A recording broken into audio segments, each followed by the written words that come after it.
एक गांव में एक किसान अपने दुखों से दुखी था। किसी ने उस किसान को बताया कि तुम अपने दुखों के समाधान के लिए बुद्ध की शरण में जाओ, वो तुम्हारे सभी दुखों का समाधान कर देंगे। ये सुनकर वह किसान बुद्ध की शरण चल पड़ा।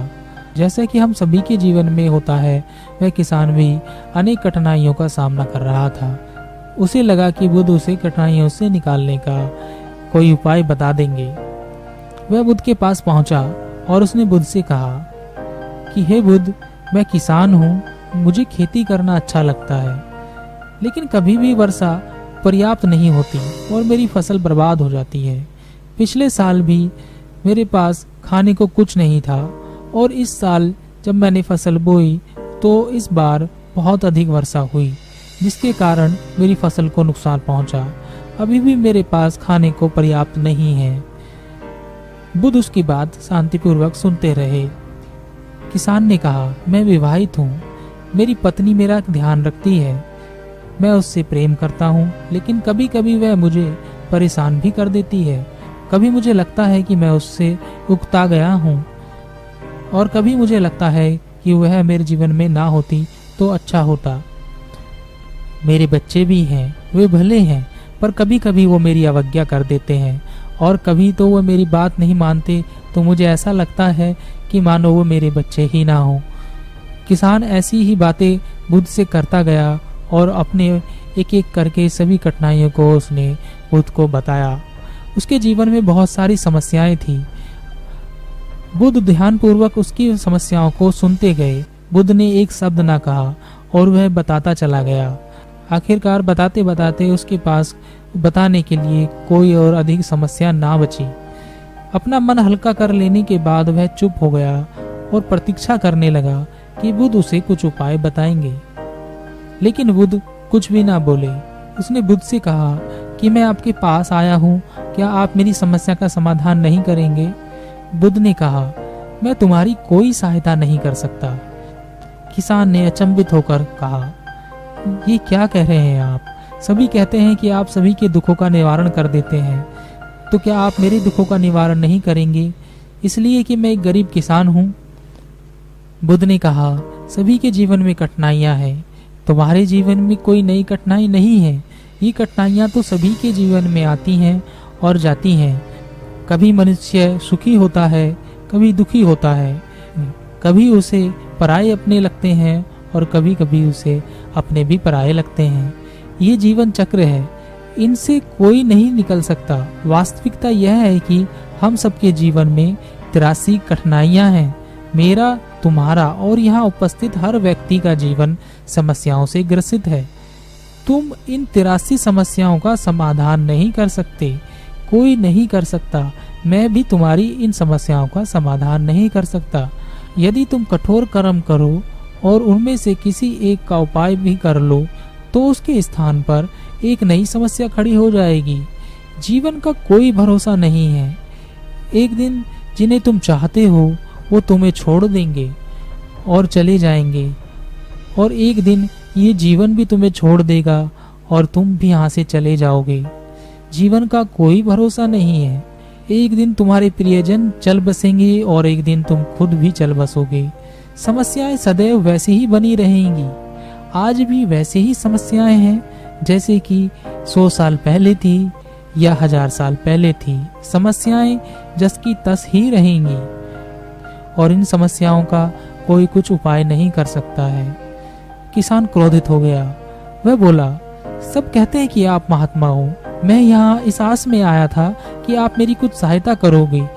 अगर आप मेरी समस्याओं का समाधान ही नहीं कर सकते तो मेरा आना यहाँ व्यर्थ हुआ।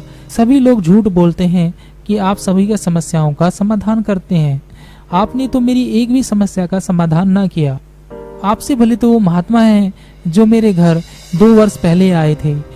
उन्होंने मेरे से यज्ञ कराया, दान दक्षिणा करवाई और मेरे मन को अपार शांति मिली और कुछ समय के लिए सुख भी आया, कुछ दुख भी कम हुए। लेकिन आपने तो मेरी किसी भी समस्या का समाधान ना किया। आपने तो सीधा मुझे मना कर दिया। बुद्ध ने कहा, क्या तुम्हारे वो सब करने से तुम्हारे सभी दुख समाप्त हो चुके हैं? क्या तुम आज उनसे भी कहीं अधिक दुखों में नहीं पड़े हो? ये दुख कभी समाप्त नहीं होने वाले। किसान ने कहा, तो क्या मैं ये मान लूं कि आप मेरी कोई मदद नहीं कर सकते और आप मेरी समस्याओं का हल नहीं निकाल सकते हैं? यदि आप इतनी छोटी छोटी बातों का उपाय नहीं कर सकते तो आपकी शिक्षाएं किस काम की? बुद्ध ने कहा, मैं तुम्हारी 83 समस्याओं का समाधान तो नहीं कर सकता हूँ, लेकिन हाँ, मैं तुम्हारी 84वीं समस्या का समाधान कर सकता हूँ। किसान ने अचंभित होकर कहा, 84वीं समस्या? वह कौन सी समस्या है? बुद्ध ने कहा, वह यह है कि तुम नहीं चाहते कि तुम्हारे जीवन में कोई समस्या हो। इसी समस्या के कारण ही सारी समस्याओं का जन्म हुआ है। अगर तुम इस बात को स्वीकार कर लो कि जीवन में समस्या होती ही है, सभी के जीवन में कोई ना कोई कठिनाई होती ही है। तुम सोचते हो कि तुम इस दुनिया में सबसे ज्यादा दुखी हो और तुम्हारे जितना कोई और दुखी नहीं है, तो तुम अपने आसपास देखो कि जितने लोग तुम्हारे आसपास हैं, क्या वो तुमसे कम दुखी हैं? तुम्हें अपना दुख बड़ा लगता है, जबकि तुम्हारे आसपास रहने वाले सभी को अपना दुख बड़ा लगता है। इस दुनिया में सभी को अपना दुख बड़ा लगता है, चाहे दुख छोटा हो या बड़ा हो, लेकिन वो जिसके साथ घट रहा है उसी के लिए वो बड़ा होता है। हम किसी दूसरे के बारे में विचार नहीं करते, बहुत दूर के बारे में तो हम विचार बिल्कुल नहीं करते। कोई हमारा सगा संबंधी हो तो हम उसके बारे में थोड़ा विचार करते हैं, लेकिन अगर बात हम पर आ जाए तो हम बिल्कुल विचलित हो जाते हैं। अपने जीवन में कोई समस्या ना होने पर या सुख होने पर हम दूसरों को उपदेश देते हैं कि ऐसे करो और वैसे करो तो तुम्हारे जीवन में सुख आएगा। तुम क्यों इतना दुख करते हो? दुख आता है और जाता है, लेकिन जब यही घटना हमारे जीवन में घटती है तो हमें ये बातें समझ नहीं आती। हम सिर्फ अपने दुख से दुखी होते रहते हैं। तो यही है 84वीं समस्या कि तुम ये चाहते हो कि तुम्हारे जीवन में कोई समस्या ना हो। यही इन समस्याओं की असली जड़ है।